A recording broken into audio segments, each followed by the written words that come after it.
ziarah kubur itu tidak kita nilai fikihnya bagaimana, tapi Rasulullah mengatakan khairul mau'idoti mautun. Semua nasihat itu baik, tapi yang terbaik dari seluruh nasihat adalah mati. Jadi kalau Anda diingatkan pada kematian, itulah nasihat yang terbaik. Saya pertama. Jadi begitu Anda ziarah kubur, nomor satu tujuannya adalah supaya Anda menyadari kematian sebagai bagian dari kesadaran kehidupan, itu ya. Jadi maka beliau Pak Muzamil ini ya selalu ziarah kubur. Meskipun kadang-kadang kalau ke Sunan Bonang ya minta mbok sampean provokasi itu siapa-siapa supaya bantu pesantren saya.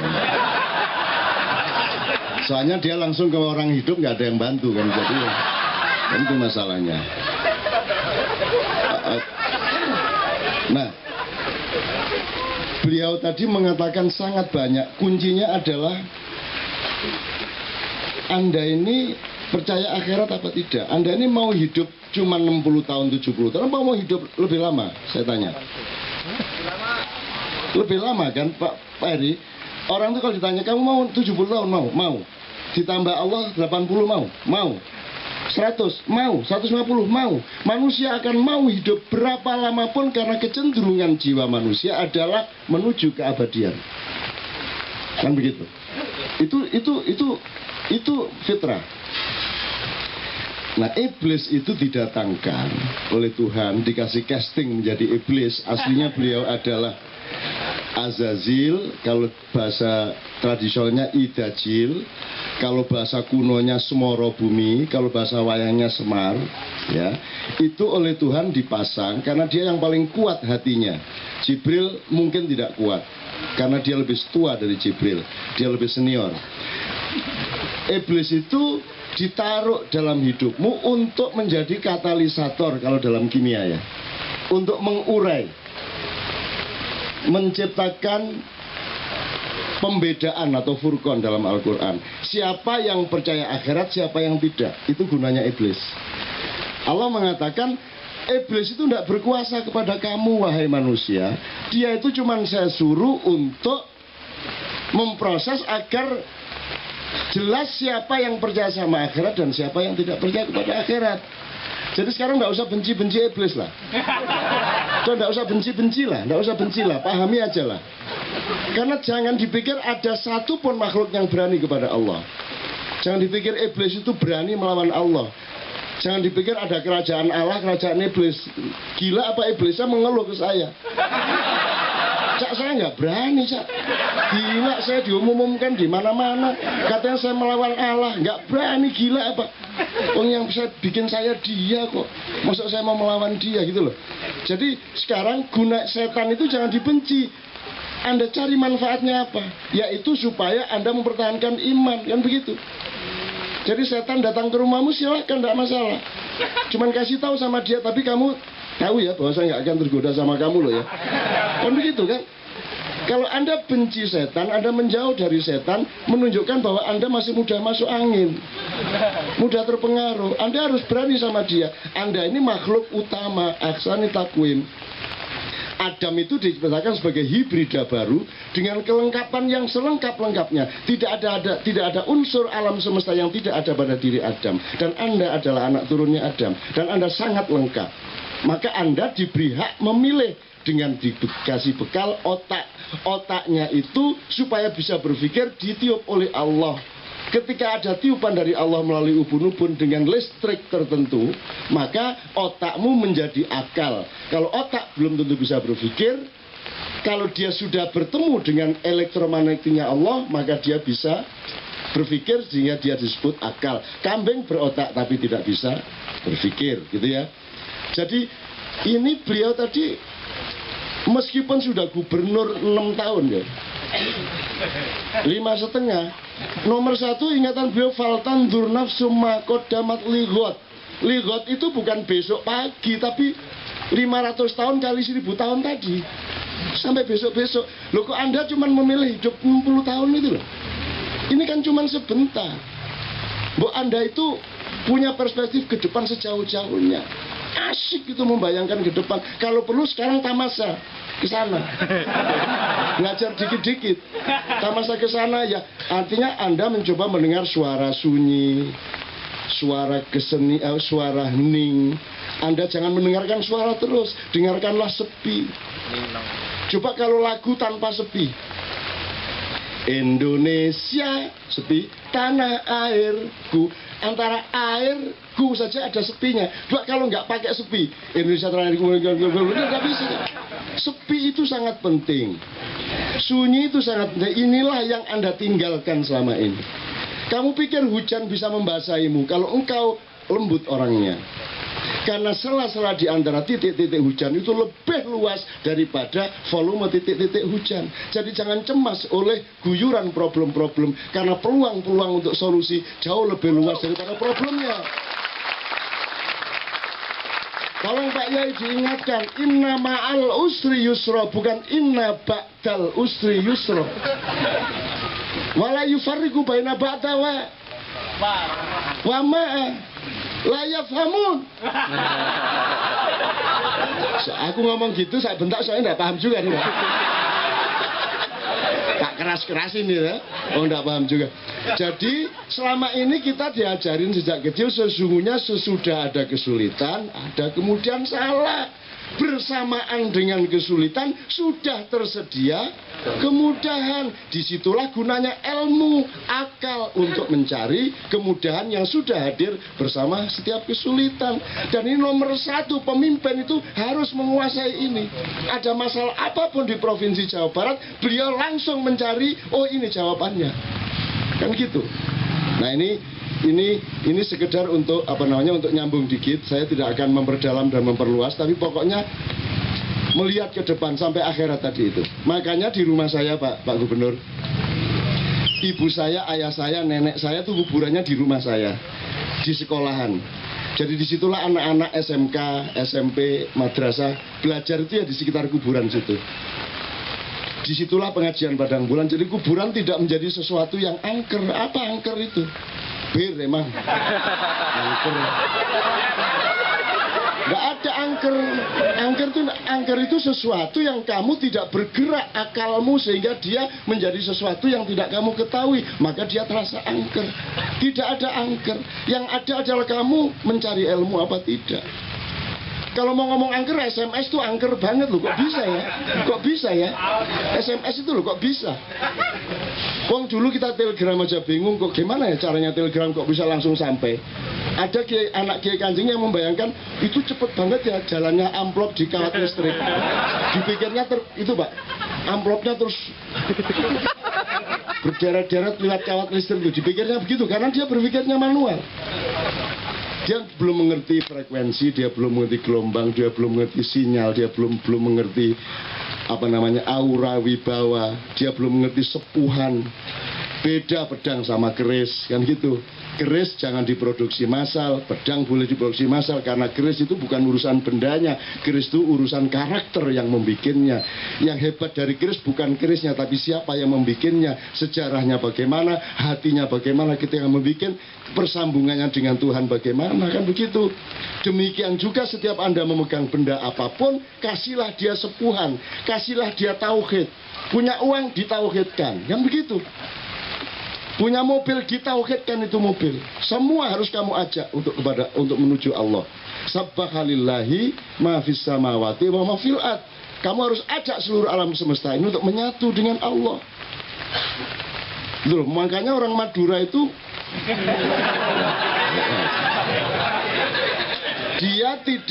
dia tidak peduli, dia sangat universal.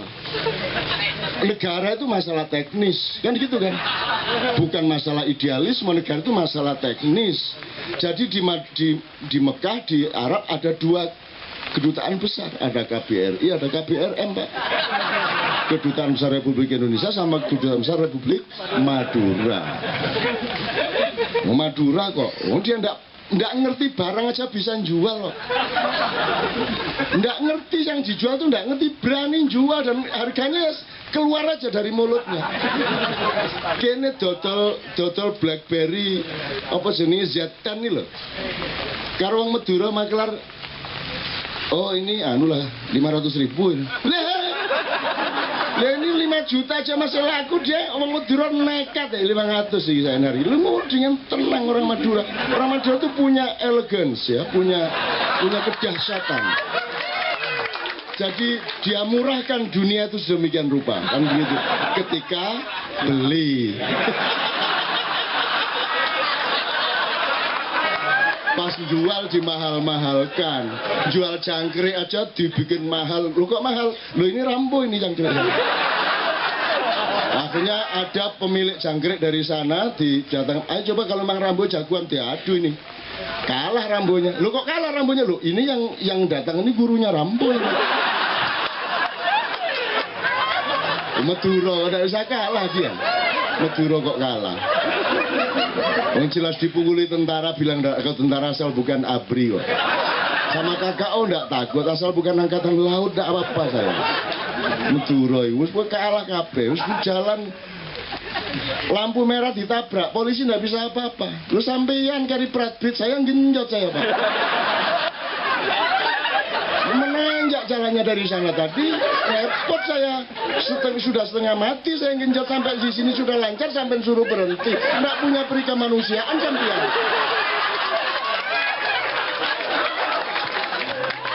Setengah-tengah dia mendebat polisi, ada kendaraan dari sana karena sudah hijau, cepet zut, akhirnya ada becak ngerem. Kurang ajar kamu, sudah jelas merah kamu masih terus saja. Dasar goblok tukang becak, gitu kan? Dia tidak tersinggung. Dia bilang, lo kalau tidak goblok tidak becak saya.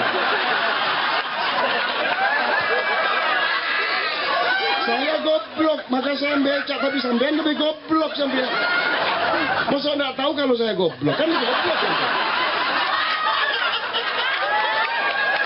Ya apa coba? Angel ya, aku sampai tak catet-catet gitu.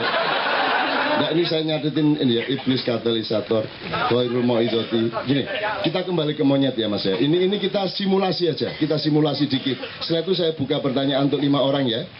Simulasi sedikit. Beliau tadi mengatakan, kalau gini, jadi kalau benda berketumbuhan berdarah daging, bernafsu, itu semua termasuk yang bukan benda tapi yang roh, misalnya malaikat, frekuensi tentu jin, terus ada banujan, ada macam-macam, ada mbah-mbahmu sendiri, itu semua mereka ya'malu ma yu'marun, mereka mengerjakan cuma satu hal, yaitu yang diperintahkan oleh Allah.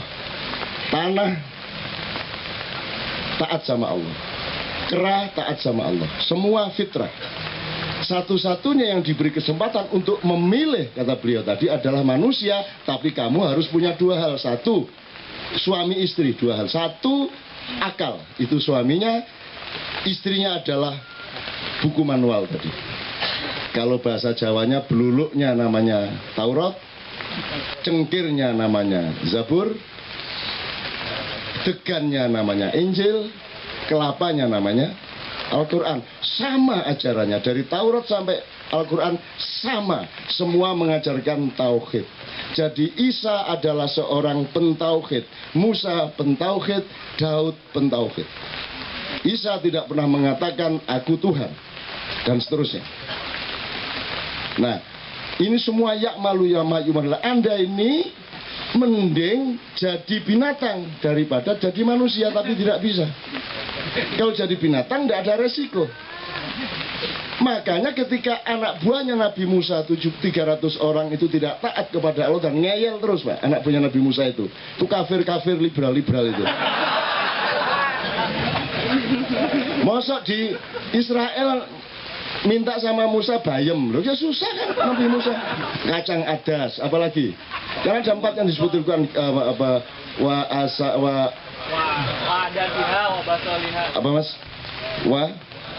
Wa adasya wa basole. Pokoknya 4 jenis tanaman tropis diminta oleh Yahudi ini kepada Nabi Musa. Berarti ini orang memang orang tropis. Jadi anak Nabi Musa itu ada yang dari Jawa, Garut, ada yang dari Kebumen, kira-kira begitu kan.